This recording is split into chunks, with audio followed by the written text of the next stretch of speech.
Hi everyone. So in this video we are going to study the second part of the Old English literature, which is known as Anglo-Norman period. So which means that we are going to study from 1066.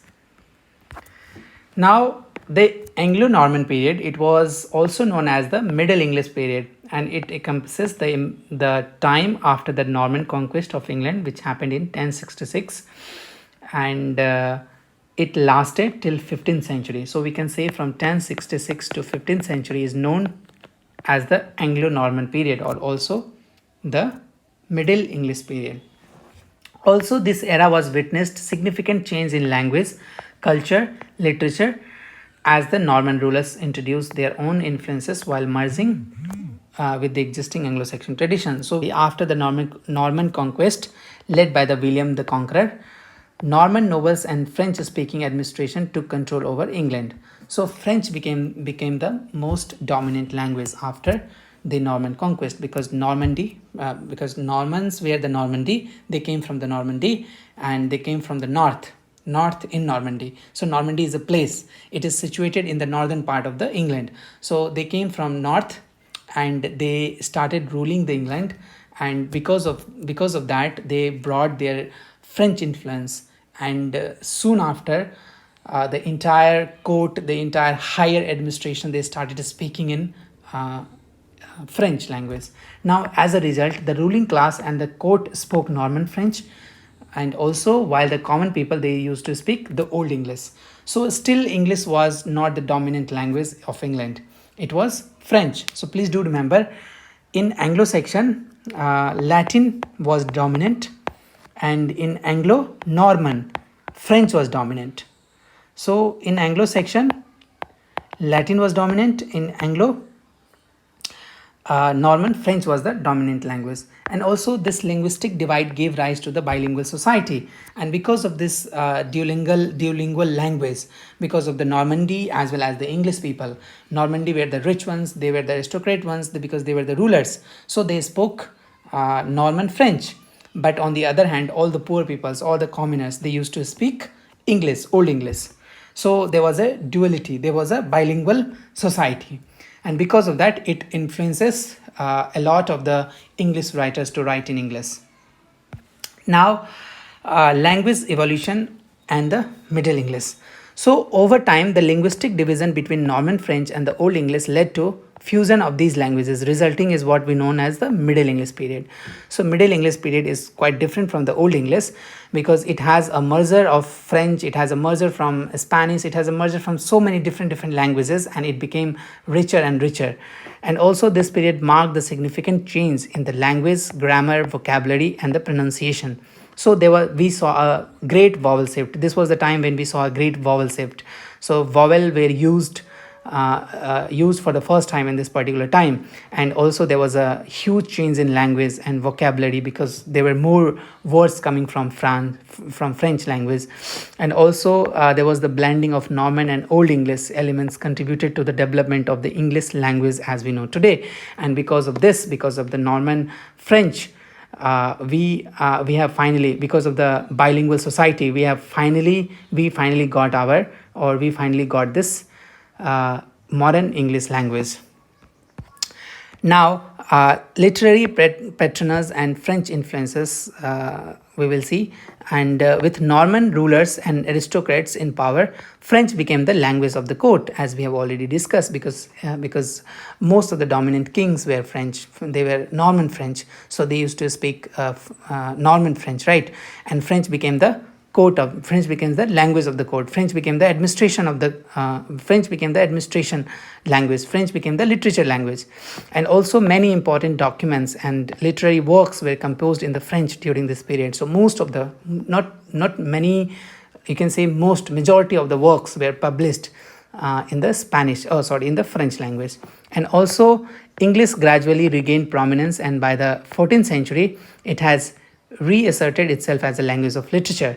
So because of that, because of heavy pressure, especially from the common man, there was a rise of English speaker, there was a rise of English writers. So they started writing, they started understanding their own culture, they started writing about their own culture, about their own people. And soon after, in the 14th century, we find that English has reasserted itself as a language of literature. Now, romance and the courtly love was one of the most dominant genre of writing literature. So romance literature flourished during the Anglo-Norman period. So people started talking about love, they started talking about nature, they started talking about, all the things that human emotions brings, out in a man or in a woman.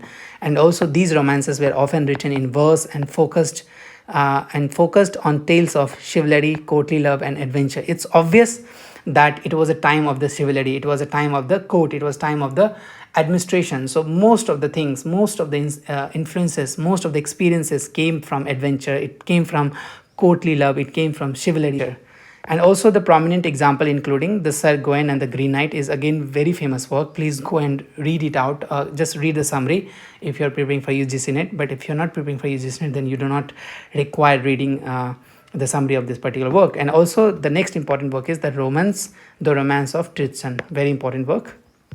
Now, Chaucer and the transition to the Middle English literature. So Chaucer was the first person who started writing, who initiated his work in English, and therefore we call him the father of English poetry. And since we call him the father of English poetry, we also consider him the father of English literature. So Geoffrey Chaucer, often referred to as the father of English literature, played as a pivotal role in the shaping Middle English literature. So Middle English literature was highly dominated by Geoffrey Chaucer. And his most famous work, the Canterbury Tales, showcased the diversity of English society through the collection of stories told by pilgrims. So, and also I have made a video, or maybe I haven't made the video, but if you guys are interested, then please write down in the comment section. I will make a video on the Canterbury Tales as well. So the Canterbury Tale is one of the most famous work of Geoffrey Chaucer, and UGC used to ask the questions from Canterbury Tales. And also the Chaucer's writing also demonstrates the shift from the French influence to the English in literary composition. So after the 14th century, or let's say from the 14th century itself onwards, English became the dominant language. English became the dominant verse, especially when it comes to writing literature, writing poetry. Now, there were two kinds of famous. There were three different kinds of plays written in this particular time. One was mystery play, another was miracle play, and then was a morality play. So mystery play and miracle play and morality play, they were all influenced by the Christian doctrine. They were all influenced by the biblical text. So religious plays known as the mystery and miracle plays gained popularity during this period. And also these plays depicted biblical stories and the lives of the saints for the education and entertainment of the largely literate population. So in mystery plays, they used to talk about God, they used to talk about Jesus Christ, but in miracle play they used to talk about saints. And also in morality play, most of the stories, were a kind of adaptation from the Bible itself. And also they were performed in the town square and on special occasions. Now, ballads and the oral tradition was also, it was like it continued. The oral tradition continued even in the Norman period as well. So ballads is basically a song, a dancing song, a kind of song on which you actually dance, right? So ballad narrative songs often accompanied by the music were an essential part of the oral tradition. So there was there used to be a singer, and then there used to be a music player, like some kind of music they used to play back in Anglo section or Anglo-Norman age. And it was a kind of tradition, it was a kind of oral tradition. So people used to stand in front of a lot of people and they used to sing along with it. Also these ballads conveyed stories of love, adventure, and supernatural occurrences, and they were passed down through the generations. So the ballad and the oral tradition. So oral tradition and the songs were highly influenced, and they were influenced by the supernatural occurrences, and they were influenced by the adventure. Now, historical and the chronicle writings were also very important. So, historical and chronicles continued to be written during this period with works like Anglo-Saxon chronicles. So, there were few writers. They were focused on writing about the history, because history is something written by a person, who has seen what had happened, back in those days. So chronicle history was also documented in this particular time, and the chroniclers recorded important events, battles, and the lives of the kings. That provides the valuable historical insights, when we try to understand what happened in the Anglo-Saxon age, what happened in the Anglo-Norman age, right?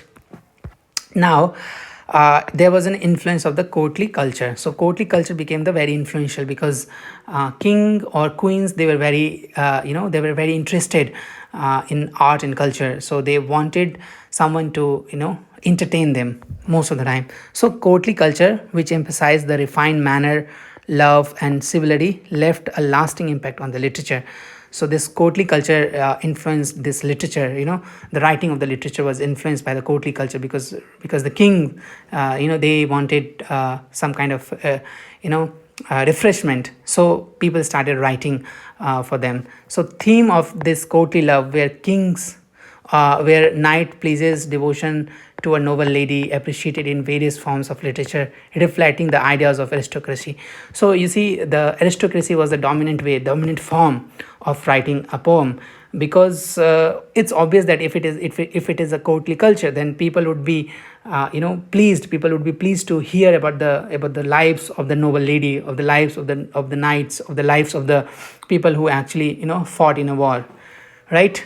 Now, legacy and the transition to the Renaissance literature. So this marked the tradition. So this transition, there was a transition between Anglo-Norman and then Renaissance, because Renaissance came from Italy, and I have already made a video on that. Please do check that out. So now, since we are coming from Anglo-Saxon to Anglo-Norman, and we are moving to the Renaissance now. So you can say the end of the Middle English period marked the transition to the Renaissance.